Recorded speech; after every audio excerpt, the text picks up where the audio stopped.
Good Morning Business, French Tech. Et voilà, jusqu'hier soir, il était chez Eurazeo en tant qu'investisseur. Et ça y est, Robin Rivaton est passé de l'autre côté. Ce matin, il est directeur général de Stonal. Bonjour. Bonjour. Bonjour Robin, on vous connaît bien ici évidemment, notamment pour la participation régulière dans les experts. Et donc vous étiez effectivement jusqu'à présent, vous détectiez les pépites, vous investissiez avec l'argent d'Eurazeo.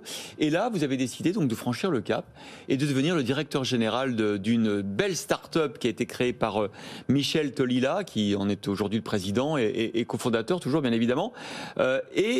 Votre arrivée coïncide avec une levée de fonds de 20 millions d'euros, ce qui est de bon augure. Alors, pourquoi est-ce qu'on choisit de changer de métier comme ça et de passer du côté investisseur au côté, les mains dans le cambouis, au côté patron? Oui, c'est un sacré changement, hein, on ne va pas le minorer. Et en fait, pourquoi ? Parce que c'est une opportunité assez extraordinaire. Une rencontre, d'abord, vous l'avez dit, avec Michel Tolila, qui a créé ce groupe avec Jean-Maurice Soudot il y a 5 ans.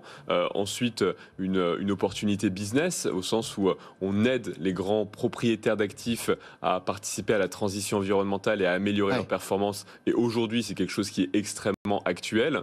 Et dans un troisième temps, c'est aussi une technologie qui est derrière extrêmement puissante, notamment nourrie par l'intelligence artificielle, qui est capable de lire des documents de manière à être extrêmement accélérée. Et donc voilà un peu ces trois conditions qui sont réunies. Quand on voit une opportunité comme ça, difficile de résister. Et c'est vrai que Stonal va particulièrement aider dans un domaine où là, on est face à un mur d'obligations pour les propriétaires. Rappelez-nous ce que vous faites et quels vont être les défis justement des prochaines années. Alors on travaille en 2 phases. La première phase, c'est de pouvoir reconstruire une version digitale du patrimoine des très grands propriétaires d'actifs immobiliers, des assureurs, des SCPI, des gestionnaires du logement social, donc qui ont des patrimoines de plusieurs millions de mètres carrés. Et donc on va transformer une version numérique de ce patrimoine. Pas seulement les plans, mais aussi les baux, les contrats de maintenance et d'entretien. C'est-à-dire de cloud numérique de leur patrimoine. Voilà, tout le cloud numérique de leur patrimoine. Et à partir de ça, on va leur offrir des modules métiers qui vont être de l'analyse financière, du reporting ESG, on en parlait à l'instant, qui vont être de la conformité réglementaire, qui vont être surtout de la prévision des travaux à venir pour mettre à jour leur parc. Et donc,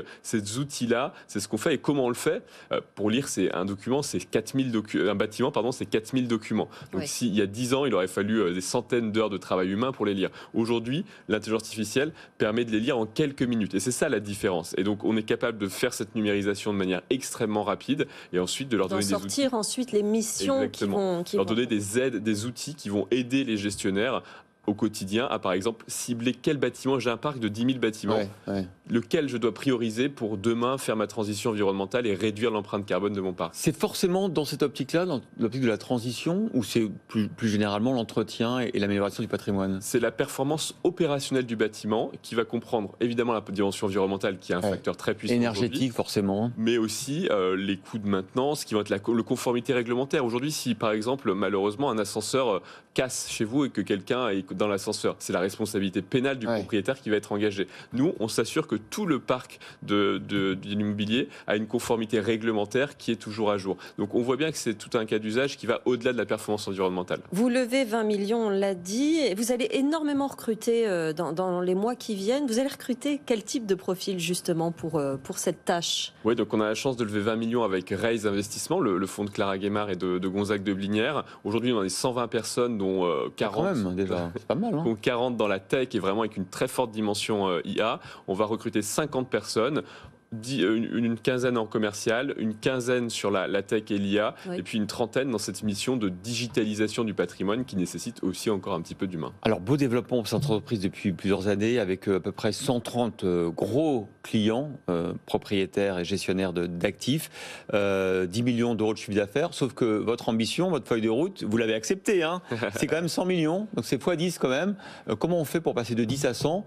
Est-ce qu'on va en Europe ? C'est quoi parce que c'est un sacré step. C'est une sacrée marche, évidemment. L'idée, c'est évidemment d'aller en Europe. Aujourd'hui, la société opère des actifs en Europe, mais pour des clients français. Maintenant, l'objectif, c'est d'opérer des actifs en Europe, mais pour des clients européens, donc d'aller en Allemagne et au Royaume-Uni très rapidement. Pourquoi Allemagne et Royaume-Uni très vite ? Parce que c'est les 2 plus gros marchés de l'immobilier qui ont des besoins très similaires à la France. Après, on pourra ouvrir des marchés plus petits à partir de ces 2 pays, mais aller très vite en Europe et puis continuer à s'étendre chez nos clients. Il y a aujourd'hui en Europe 10 milliards de mètres carrés, donc on voit bien qu'il y a quand même de la place et il y a des choses à faire. Vous disiez que l'immobilier avait du retard dans sa transition transition? Est-ce que c'est la même chose dans tous les pays d'Europe? Est-ce qu'on a du retard par rapport aux États-Unis ou c'est général? Non, c'est général. La France a un peu plus d'avance du fait de sa réglementation qui a été un peu plus dure que les autres pays. Mais ce qui se passe en Europe et que vivent tous les propriétaires d'actifs, c'est que les taux d'intérêt remontent. Oui. Et donc, après 10 années où les taux d'intérêt ont baissé, aujourd'hui, il faut retrouver de la performance opérationnelle et pas seulement de la performance financière. Voilà, Robin Ribaton, le nouveau directeur général de Stonal. En une nuit, il a déjà changé de costume. Vous avez vu, le costume de l'investisseur est parti. Désormais, c'est la chemise en jean. Vous savez que la prochaine fois, Robin, il faudra venir avec un sweatshirt avec marqué en gros Stonal. On fera ça. Merci. Bonne continuation, bonne chance pour ce nouveau pari et merci d'avoir été dès ce matin avant d'aller au bureau. C'est physique ou c'est télétravail? Non, c'est physique. C'est physique. On vous laisse partir pour Stonal. Merci Robin Ribaton.